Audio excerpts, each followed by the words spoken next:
અને હવે સમાચારો ઉપર વિસ્તૃત નજર કરીશું। જી હા, રાજ્યમાં એક સાથે 3 જેટલી વરસાદી સિસ્ટમ સક્રિય થઈ છે। વરસાદ અંગે હવામાન વિભાગની આગાહી પણ છે।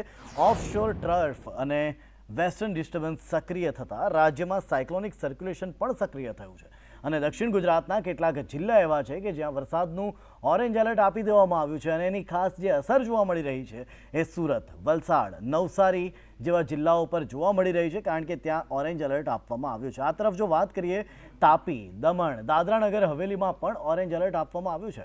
અમદાવાદમાં ગાજવીજની સાથે વરસાદનું યલો એલર્ટ છે તો આણંદ, વડોદરા, ભરૂચમાં પણ ભારે વરસાદનું યલો એલર્ટ અપાયું છે।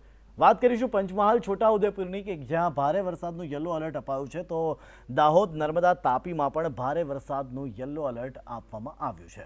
ફરી એકવાર દક્ષિણ તરફ જઈએ તો ડાંગમાં પણ યલો એલર્ટ અપાયું છે તો આ તરફ બોટાદ અને ભાવનગરમાં ભારે वरसादનું યલો એલર્ટ અપાયું છે। फिलहाल की स्थिति के अनुसार और रेड अलर्ट कहीं नहीं दिया गया है अगले 5 दिन तक, लेकिन ऑरेंज अलर्ट दिया गया है। डे 1 में गुजरात रीजन में दिया गया है जिसमें कि दादर नगर हवेली, दमन, वलसाड़, नवसारी और सूरत हैं। डे 2 में इसके साथ साथ भारूच, डांग और तापी में भी ऑरेंज अलर्ट दिया गया है। और जहां डे 3 की बात है वो सिमिलर रहेगा डे 2 की जैसे। और डे 4 में जो है उस थोड़ा सा एक्टिविटी गुजरात रीजन में कम होगी, दादर नगर हवेली और दमन में, नवसारी और वलसाड़। और डे 5 में भी ऐसा ही रहेगा। जहाँ तक सौराष्ट्र कच्छ का सवाल है, डे 1 और डे 2 में कोई ऑरेंज अलर्ट नहीं है, जबकि डे 3 में एक्टिविटी बढ़ने की उम्मीद है जिसमें हमने भावनगर, अमरेली, गिर सोमनाथ, दीव, पोरबंदर, जूनागढ़ और राजकोट में ऑरेंज अलर्ट दिया गया है डे 3 के लिए। डे 4 में उसमें थोड़ी एक्टिविटी और बढ़ेगी जिसमें एक्टिविटी द्वारका और जामनगर तक भी ऑरेंज अलर्ट दिया गया है। और डे 5 में जो है थोड़ा सा कम होके सिर्फ अमरेली में, गिर सोमनाथ, जूनागढ़, पोरबंदर, जामनगर और देवभूमि द्वारका में ऑरेंज अलर्ट है।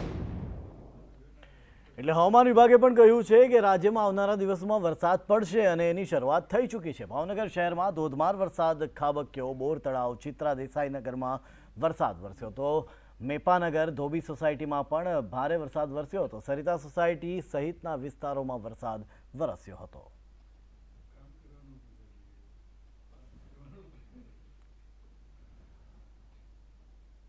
તો આ તરફ દક્ષિણ ગુજરાતની વાત કરીએ કે જ્યાં નવસારીમાં વરસાદથી નદી નાળા છલકાઈ ગયા છે। નદીઓના વહેતા પ્રવાહમાં લોકો જોખમ ખેડી રહ્યા હોય એવા દ્રશ્યો પણ સામે આવ્યા છે। ચેકડેમ પરથી જોખમી રીતે લોકો પસાર થઈ રહ્યા છે।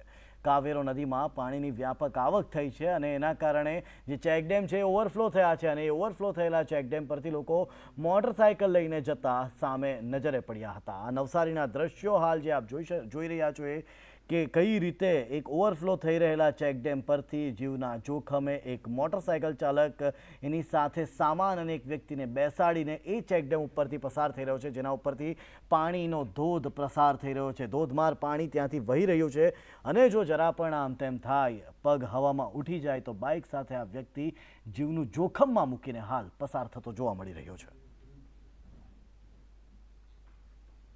અને શાળાઓમાં નમાઝ પઢાવવાને લઈને એમએલએ રોષે ભરાયા છે। વાત કરીશું સુરતની। વરાછાના એમએલએ કુમાર કાનાણીએ પણ રોષ ઠાલવ્યો। કાનાણીએ સ્થાનિક તંત્રની સામે સવાલ ઊભા કર્યા છે। કાનાણીએ એક્સના માધ્યમથી રોષ ઠાલવ્યો છે। વહીવટી તંત્ર શું કોમામાં છે? આ પ્રકારનું તેમણે એક્સ ઉપર પોતાનું ટ્વીટ કર્યું હતું।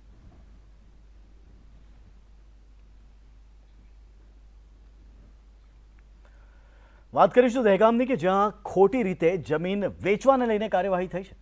જૂના પહાડિયામાં ખોટી રીતે જમીનને બારોબાર વેચી મારી હતી જેને લઈને ફરિયાદ થઈ છે। રખિયાલ પોલીસ સ્ટેશનમાં આ ફરિયાદ નોંધાઈ છે। સબ રજિસ્ટ્રારને ગેરમાર્ગે દોરનાર સામે ગુનો નોંધવામાં આવ્યો છે ત્યારે સબ રજિસ્ટ્રાર ખુલ્લી જમીન બતાવીને ગેરમાર્ગે દોર્યા હોવાની વાત કરી રહ્યા છે।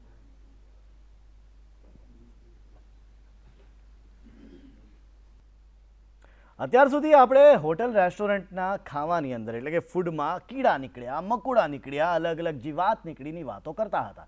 હવે વાત કરવી છે એક શાળાની, કારણ કે છોટાઉદેપુરની એકલવ્ય મોડેલ શાળામાં બેદરકારી જોવા મળી। શાળાના રસોડામાંથી સડેલા અને બગડેલા ગલકા મળ્યા હતા। વિરોધ પક્ષના પૂર્વ નેતા સુખરામ રાઠવા શાળાની મુલાકાતે પહોંચ્યા હતા અને રસોડામાં હલકી કક્ષાનું શાકભાજી હોવાનું તેમના ધ્યાને આવ્યું। હલકી કક્ષાના લોટનો ઉપયોગ કરાતો હોવાનું પણ આ મુલાકાતમાં ખુલ્યું છે, ત્યારે સુખરામ રાઠવાની કોન્ટ્રાક્ટરની સામે પગલાં લેવાની માંગ છે. તેઓ માંગ કરી રહ્યા છે કે આ શાળામાં જે કોઈ પણ કોન્ટ્રાક્ટર હોય તેની સામે પગલાં લેવાવા જોઈએ, કારણ કે આ સડેલું અનાજ, આ સડેલા શાકભાજી બાળકોને ખવડાવવામાં આવે છે. સાંસદ જશુ રાઠવા છોટાઉદેપુર સિવિલની મુલાકાતે પહોંચ્યા હતા. જશુ અને સુખરામ રાઠવા અચાનક હોસ્પિટલમાં મળી ગયા. જશુ રાઠવા અને સુખરામ રાઠવા ગળે મળ્યાના દ્રશ્યો પણ સામે આવ્યા. બંને સિવિલમાં બાળકોને મળી ખબર અંતર જાણ્યા હતા. બાળકોને બીમાર પડવાનું કારણ જાણવાનો પણ તેમણે પ્રયત્ન કર્યો હતો. ત્યારે બંને નેતા એક સાથે સિવિલ હોસ્પિટલ પહોંચ્યા અને બંનેએ એકબીજાને ગળે મળીને એક સાથે એ બાળકો કે જેઓ સિવિલમાં દાખલ થયા હતા, સારવાર લઈ રહ્યા હતા, તેઓની સાંત્વના આપવાનો અને તેઓને મળવાનો પ્રયત્ન કર્યો હતો.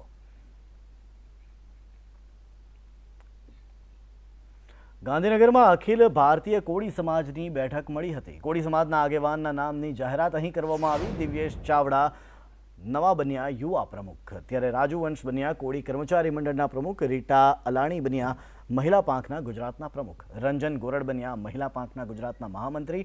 તો 3 ઝોનના પ્રભારીની પણ નિમણૂક કરવામાં આવી હતી. ઉત્તર ગુજરાતના પ્રભારી શકરાજી ઠાકોર બન્યા છે, તો સૌરાષ્ટ્રના પ્રભારી બન્યા છે ભગવાનજી કરગઠિયા. દક્ષિણ ગુજરાતના પ્રભારી નરેન્દ્ર પટેલને બનાવવામાં આવ્યા છે. તો કોળી સીએમ બને તો સમાજને આનંદ રહેશે, એ વાત પણ અહીં કરવામાં આવી હતી. આપણે સમાજને એકત્રિત કરીને આવતા દિવસોમાં એક ખૂબ મોટું સંમેલન બોલાવવાનું પણ અમે 2-3 જગ્યાએ આગેવાનો સાથે બેસી અને નક્કી કરવાના છીએ. જિલ્લા વાઇઝ કદાચ મિટિંગ થાય તો જિલ્લા વાઇઝ પણ અમે મિટિંગ કરવાના છીએ. એ આ સમાજને એકત્રિત કરવા માટેના પ્રયત્નો રહેશે. આ તો મવડી મંડળની ઈચ્છા પર નિર્ભય હોય છે. ના, કોઈ બી સમાજના આગેવાનો જ્યારે આગળ વધતા હોય ત્યારે એના સમાજના લોકો તો રાજી જ થતા હોય. એમાં કોઈ બી હોય, એટલે કોને ઈચ્છા ન હોય? આજે કયા સમાજને ઈચ્છા નથી? અને દરેક સમાજને ઈચ્છા હોય એમાં વાત નથી. પણ આ તો મવડી મંડળના આ પાર્ટીનો વિષય છે. સમાજની જ્યારે વાત આવે ત્યારે સમાજની વાત કરો તો અમે સમાજ સાથે છીએ.